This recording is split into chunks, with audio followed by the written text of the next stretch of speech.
بسم اللہ الرحمن الرحیم۔ السلام علیکم دوستو، آج کی اس ویڈیو میں ہم آپ کو دو میاں بیوی کا واقعہ سنائیں گے کہ کیسے انہوں نے اللہ پاک کی ذات پر بھروسہ کیا اور اللہ پاک صبر کرنے والوں کو کیا اجر دیتا ہے۔ ایک دفعہ کسی دور جگہ میاں بیوی رہتے تھے۔ وہ نہایت محتاج اور غریب تھے، لیکن وہ نہایت دیندار اور صابر و شاکر تھے۔ وہ ہر حال میں اللہ کا شکر ادا کرتے اور اللہ کی دی گئی نعمتوں پر شکر ادا کرتے۔ اس طرح ایک مرتبہ ایسا موقع آیا کہ گھر میں کچھ بھی کھانے کو نہ تھا، تو خاوند نے اپنی بیوی سے کہا کہ 3 دن سے ہمارے گھر میں چولہا نہیں جلا اور ہمارے پاس کھانے کا کوئی انتظام نہیں ہے۔ کہیں ایسا نہ ہو کہ ہمارے ہمسائے کو ہمارا یہ حال جان کر ملون ہو اور ان کی نظروں میں حقیر معلوم ہو، لہٰذا تم تندور میں آگ جلائے رکھو تاکہ ہمسائے کی یہ بدگمانی دور ہی رہے۔ یہ سن کر اس کی نیک سیرت بیوی نے ایسا ہی کیا۔ اس نے تندور میں آگ جلا لی اور واپس آ کر اپنے شوہر کے پاس بیٹھ گئی، تو تندور سے دھواں اٹھتا دیکھ کر پڑوسن آگ لینے آ گئی اور کیا دیکھتی ہے کہ سارا تندور روٹیوں سے بھرا ہوا ہے۔ یہ دیکھ کر اس نے اس نیک سیرت بیوی کو آواز دی کہ اللہ کی بندی، تم تندور میں روٹیاں لگا کر ایسی بے خبر ہو گئی ہو کہ خبر تک نہ لی۔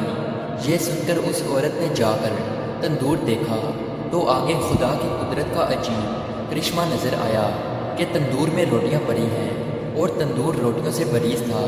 اس نے اس میں سے روٹیاں نکال کر شوہر کے سامنے لا کر رکھی اور وہ خود حیرت میں ڈوبی تھی کہ یہ کیا معجزہ ہو گیا۔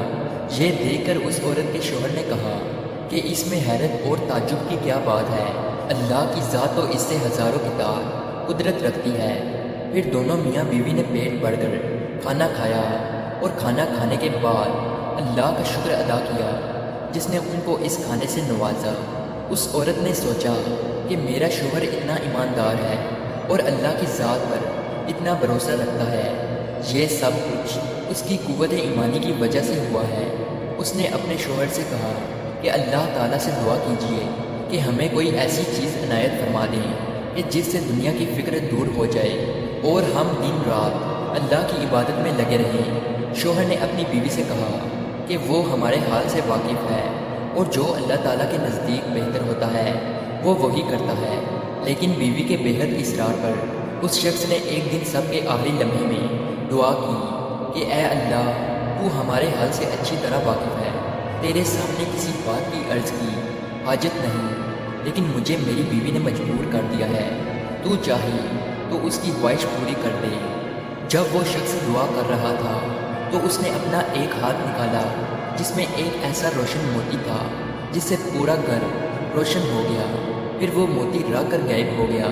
یہ دیکھ کر شوہر نے بیوی کو جگانا چاہا کہ اے اللہ کی بندی، جلدی اٹھو، اللہ تعالیٰ نے ہمارے دل کی مراد پوری کر دی ہے۔ یہ سن کر بیوی اٹھی اور اپنے شوہر سے کہا کہ تم نے مجھے کیوں اٹھایا؟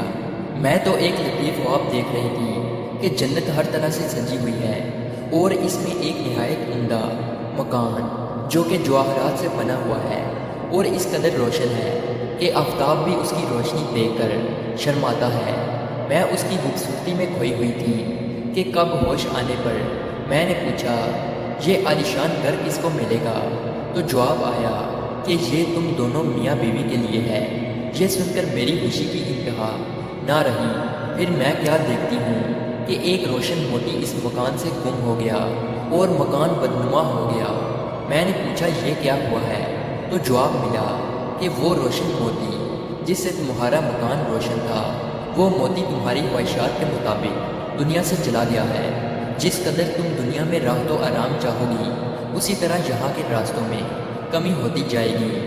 یہ سن کر میں بدحواس ہو گئی اور دنیا کی لذت اور آرام سے بے نیاز میں اس کشمکش میں تھی کہ تم نے مجھے جگا دیا۔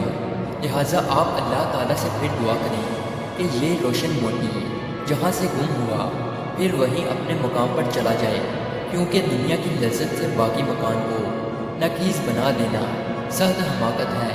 چنانچہ اس کے شوہر نے پھر اللہ کے سامنے گریہ و ازاری سے عرض کیا کہ اے اللہ، تو بڑا رحیم اور کریم ہے، تم نے اپنی اس بندی کو جنت کا مزہ چکا کر اس کو دنیاوی لذتوں سے نجات دی، اور اس طرح تو نے ایک مخالف کو ایک موافق بنا دیا۔ میں تیری اس نعمت اور عنایت کا کس طرح شکر ادا کروں؟ اور ابھی وہ اللہ پاک سے دعا مانگ ہی رہا تھا کہ پھر اچانک سے ایک ہاتھ ظاہر ہوا اور اس روشن موتی کو اٹھا کر پھر غائب ہو گیا۔ پیارے دوستو، ہمیں اس واقعے سے یہ سبق ملتا ہے کہ اللہ تعالیٰ اپنے شکر گزار بندوں کو اس کی شکر گزاری کا پھل ضرور عطا کرتا ہے۔ ہمیں چاہیے کہ ہم اس دنیاوی لالچ کی بجائے آخرت کی زندگی کے لیے اپنی زندگی کو وقف کریں، یعنی دنیا کی خواہشات کو نظر انداز کر کے آخرت کی زندگی کو بہتر بنائیں جو ہمیشہ رہنے والی زندگی ہے۔ یہ زندگی تو صرف ایک دھوکہ ہے